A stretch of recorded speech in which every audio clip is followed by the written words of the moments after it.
Hello, my name is Molly Hanna. I was thinking this year to kind of mix it up a little bit. In celebration of spring, we would carve golf balls. First off, where can you find golf balls? You could go to a pro shop, to a retail shop, to a store and buy them, but that's really an expensive way to go. Well, I can go to the pro golf, shop at the golf course, and they'll sell you used golf balls cheap. Look at yard sales, flea markets, the thrift store. What I do is I put it out on Facebook. I could use some golf balls, and pretty soon 200-300 of them show up. So just letting people know is a big deal. When you're working with golf balls, everybody wants to know, well, how did you paint that? What's inside? The inside of the modern golf ball, which has been around about 30 years now, is a plastic rubber composite. They are all different colors on the inside. There is no rhyme or reason. The same Top Flight 1 XL, as soon as they run out of this composite for this ball, they just change color and keep going. So you never know what you're going to get. If you commission golf balls, you better open up and know what you're commissioning for. Otherwise, you can open up hundreds and not get the color you want.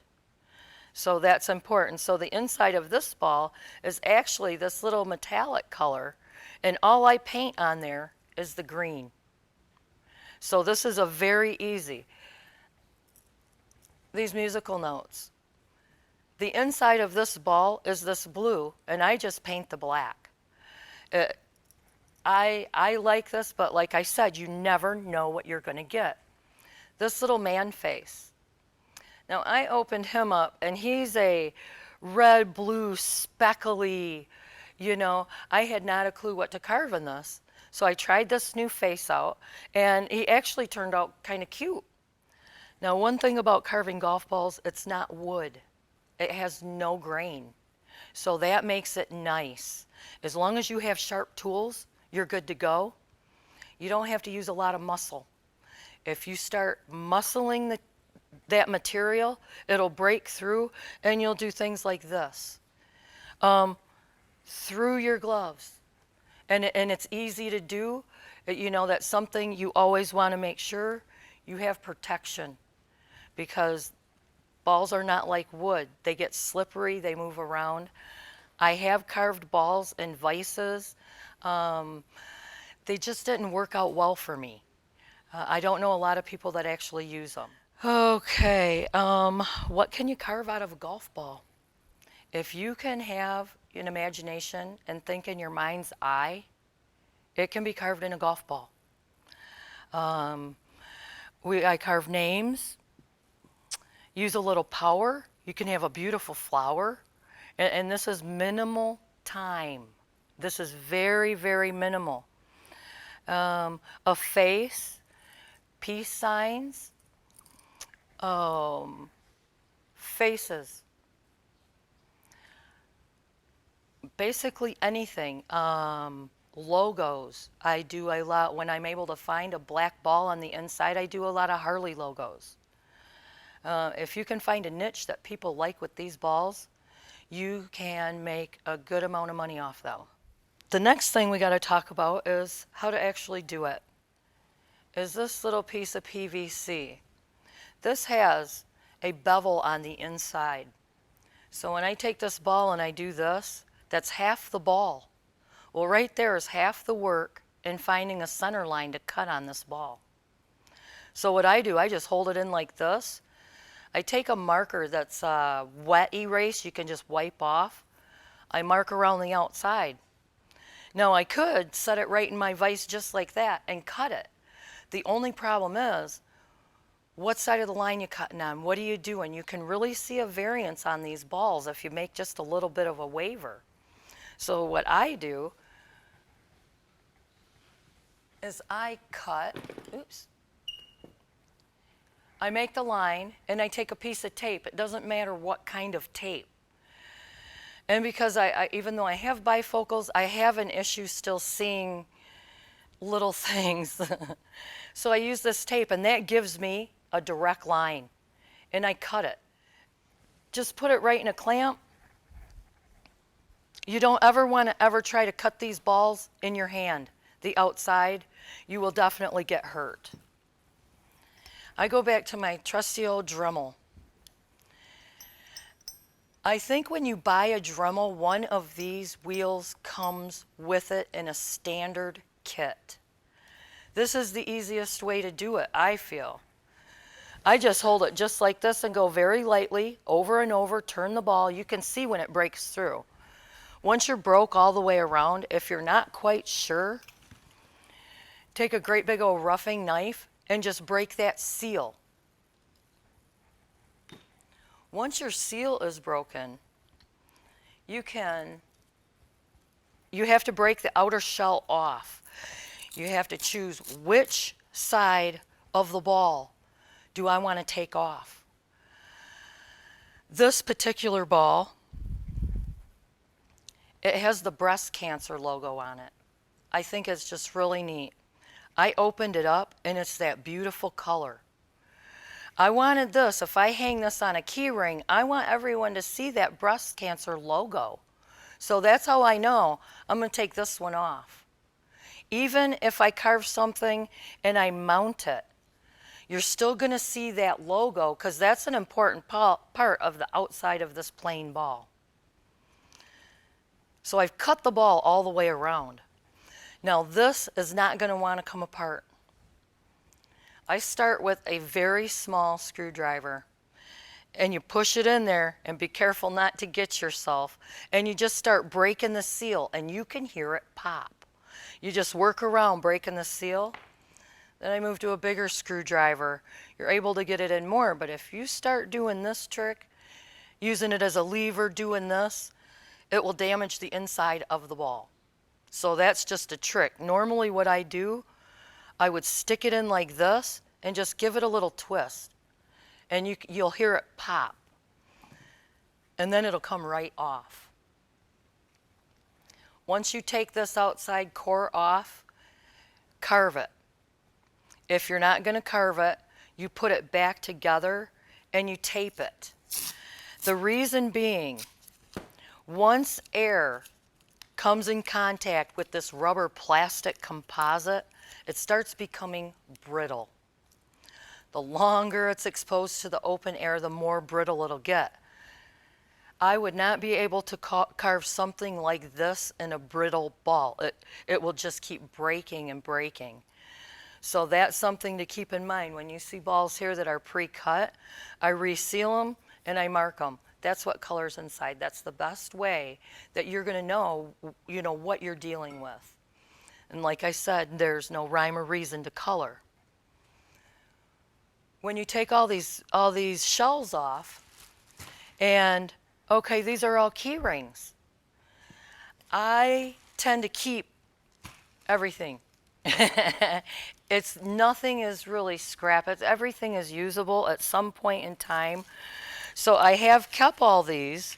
If you're interested, I would gladly share. But these eventually they will get incorporated into our either hats on here or something. So it's always nice to keep all this stuff. If you do come across a ball that has the rubber bands in it, the reason why rubber band balls were discontinued, and it's not just because this composite in here is better hitting quality, it's a better engineered material. On the inside of those little rubber bands, you have a little mercury ball. That is toxic. So if you get one of those balls, dispose of it in the proper place. Don't just throw it in the garbage because it is a toxic chemical. So that's a big reason why they outlawed all that. Okay, so we got the outsides off. Now, once I got that outside off that ball, I have to decide what am I going to carve if I haven't already decided. Sometimes I get commissioned a job. I can open up 10 balls and I cannot find a ball for that color for that job. So a good thing to always tell people, I cannot guarantee the color. That's just how it is. I cannot guarantee the color. Otherwise, you could open up hundreds of balls looking for one color.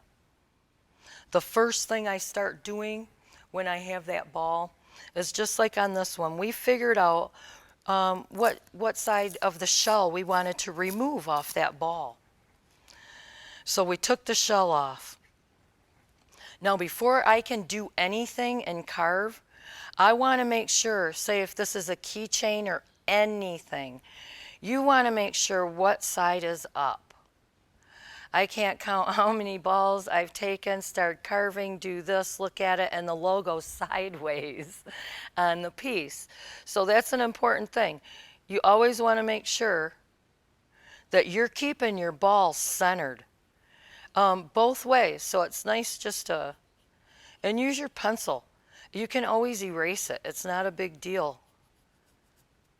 You always want to keep that X going. Whether you're doing a face where you have the center, your eyes and your mouth under your nose, you always want to keep, because you can lose how this ball sits.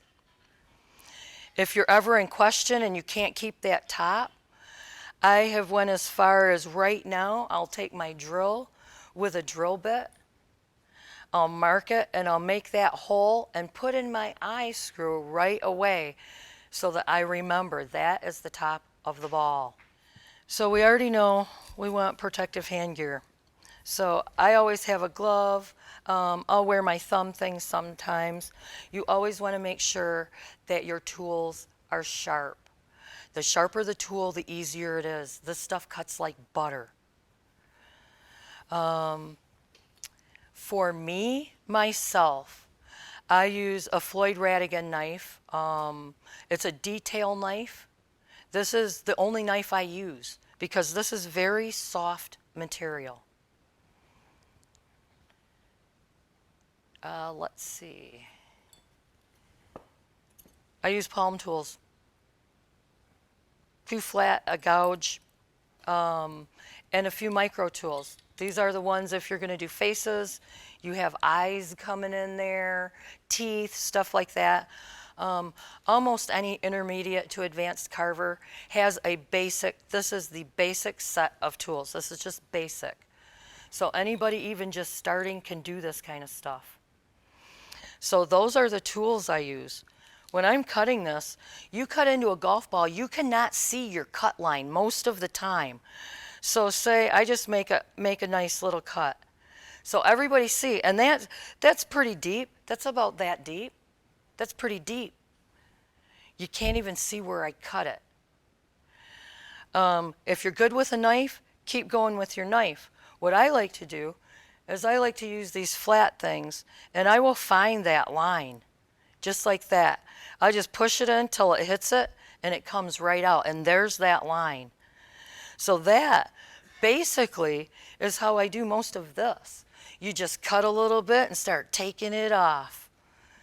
As you take it off, keep looking at your ball in all angles. Because pretty soon, your round ball will only be round on that side and it'll be really big. Or in any fashion. It's really easy to get out a round. If anyone's carved a ball, you know how hard it is to keep it round. You can also Dremel. You can Dremel golf balls. I myself, I Dremel flowers. I Dremel a few animal heads. Most of the time I knife carve because I enjoy it. So if there's ever anything that you cannot get to with a knife or with your hand tools, don't be afraid to get a Dremel out and go for it. The worst thing you're going to have to do is open another golf ball. We know we want to keep this top side and we want to keep our lines in there. That is something that is important to keep this all in balance. Next, always keep writing. Keep your pencil going, no matter what. Say I'm going to carve up here. If I carve a little bit off, redo your pencil line as you're starting out doing these until you get used to working on a bubble. Some people, it's hard to transfer from flat wood to a bubble.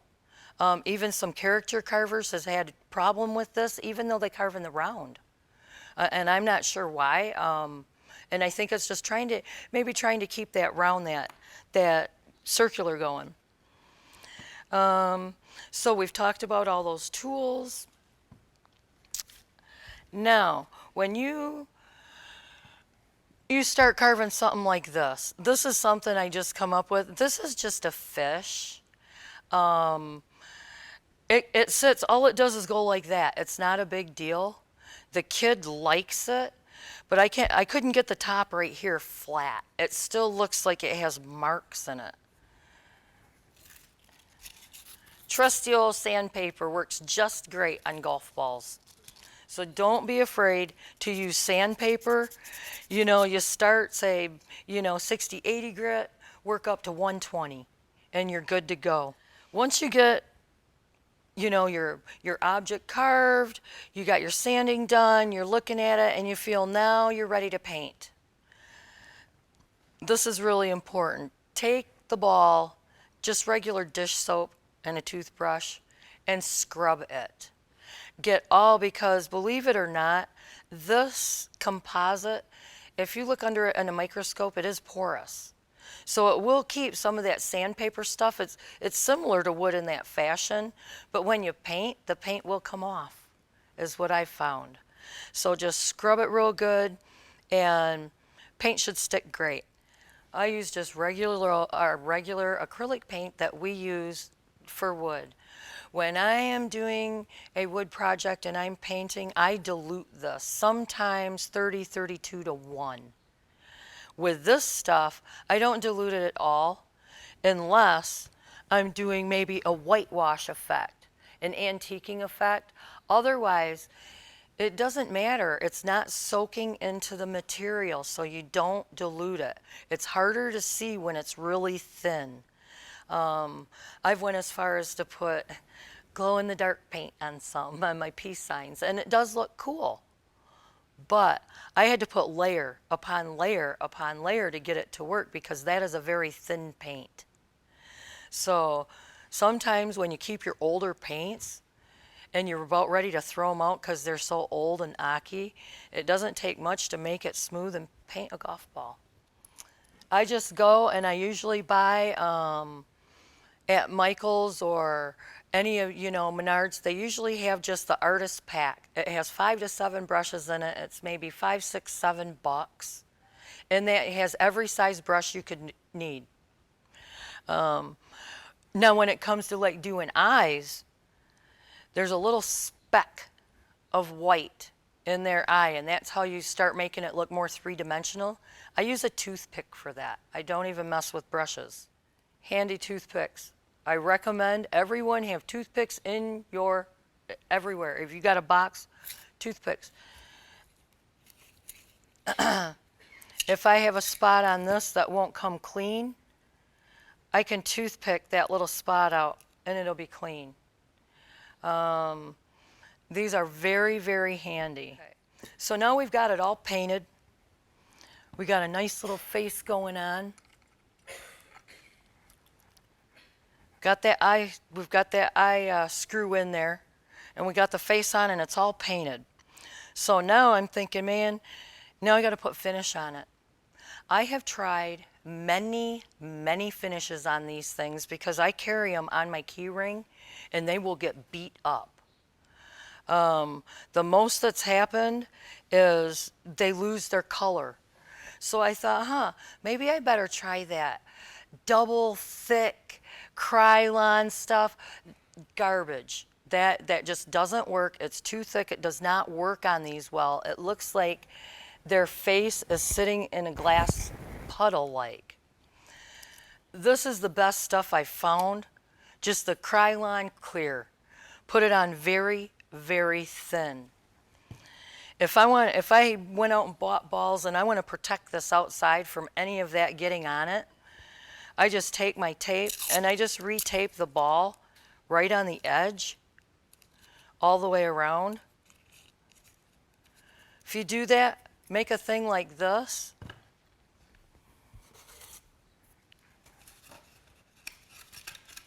Wear a glove, of course. Spray the face in every direction. If it's laying like this, take an egg carton and lay it right in like that, and it's good to go. You don't have to touch it. Egg cartons are good to transport your golf balls in. So don't be afraid to use tape too. I go through a lot of tape on stuff. I like to use the masking tape myself, even if I find something. For instance, I want to chip carve this and I want an Easter egg on this. I would take the pattern I found and tape it right on there. And I'm old school. So what I do is I use carbon paper and I draw it all on. I mean, a lot of people I know, it just prints off on the sticky paper. You take it off, you stick it on, and you carve right over it. I'm not that advanced yet. I'm going to get there, hopefully. And so, yeah, so this works really well. This dries in 10 minutes. If you know they're going to use it as a keychain and actually use it, I would put 2 to 3 coats on it. When I put in these key screws in here, I usually glue them in with super glue, just that extra little bit, just to make sure. If I'm gluing them on here, what I like to do is I set the tee first. So I drill the hole and I use hot glue and I just goop it in there and to make sure that that is going to stay right there. You always want to rough up the top to your tee and the bottom of your ball where it's going to sit. I know a lot of people that do not do this, and I know almost all of them. You even, like this, you see it knocked over and everything, they're not going to come apart. I have several at home from friends, they're broke. So that's a good thing to do. Just remember, scuff them up so the glue sticks. Now the glue that I use for the ball onto the tee, since the outside of the ball is a plastic and it's going onto a metal, that means super glue is not going to work. That's not the glue to use. Use an epoxy. It's made for plastic and wood. I like the 2-part because all I need is a little tiny bit. I can mix it myself. The ones that come where you do the 2 handle and they come at the same time, holy cow, that's a lot at once.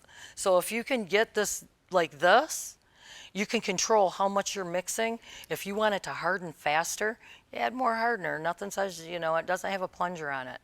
So it's a good deal. Okay, let me see if I'm forgetting anything.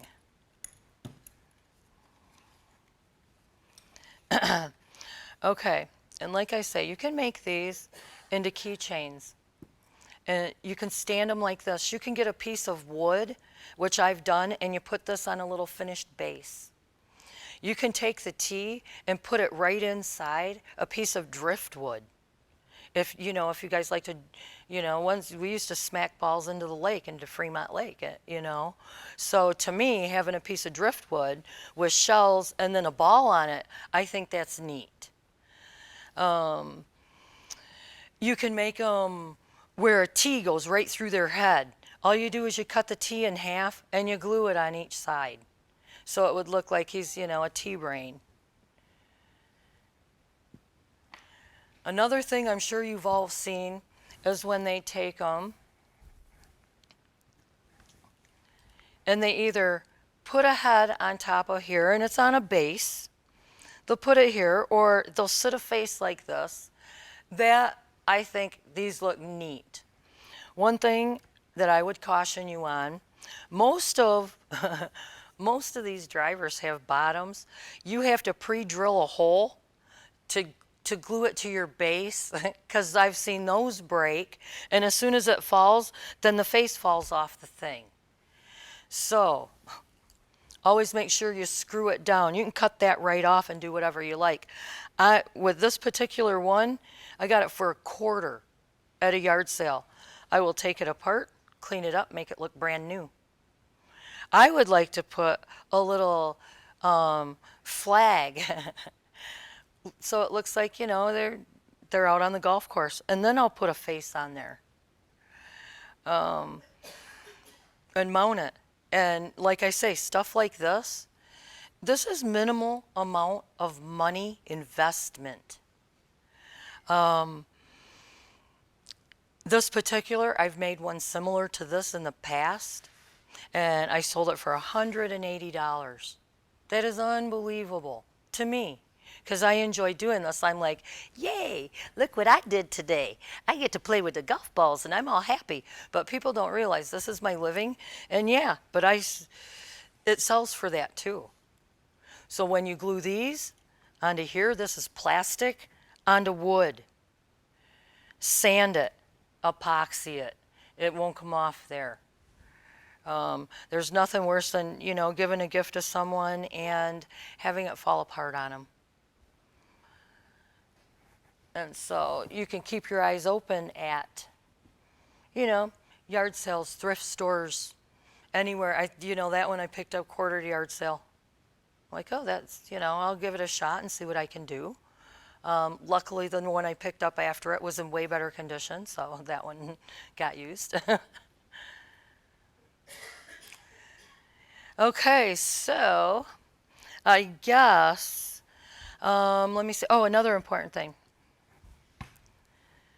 When you're using the shell off the ball as a base, just like this, before you drill a hole, mount everything on it, you want to make sure that's flat.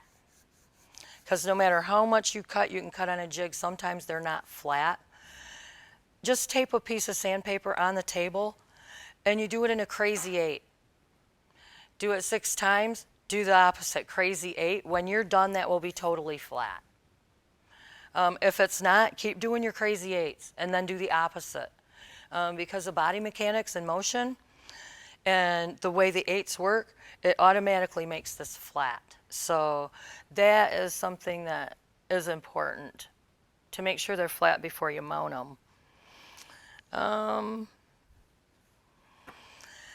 I'm thinking this is about wrapping it up. Is there any questions?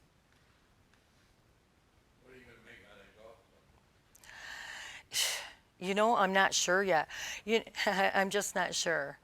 I was thinking if there was a way that I could heat this and actually bend it around. I have ideas. What about having it as a floor stand, mount it, and having it here? You know, I have a ton of ideas for these. What shows you go to get $180 at this thing? I don't go to shows. I'm a custom order only, hon. Yeah, I don't. No, I don't advertise. I have no cards on no website. Either you know me or you do not. Yep. No, they hear about me. They just hear Molly the wood carver, Miss Molly. And pretty soon, people just show up. Molly, where do you put the eye? You put it on the outer casing, white? I do. I put it through the outer casing because the inside, being that plastic, if you put it through the outer casing, if it ever comes loose at all, it'll grab that rubber on the outside and it won't pull out. Thank you very much.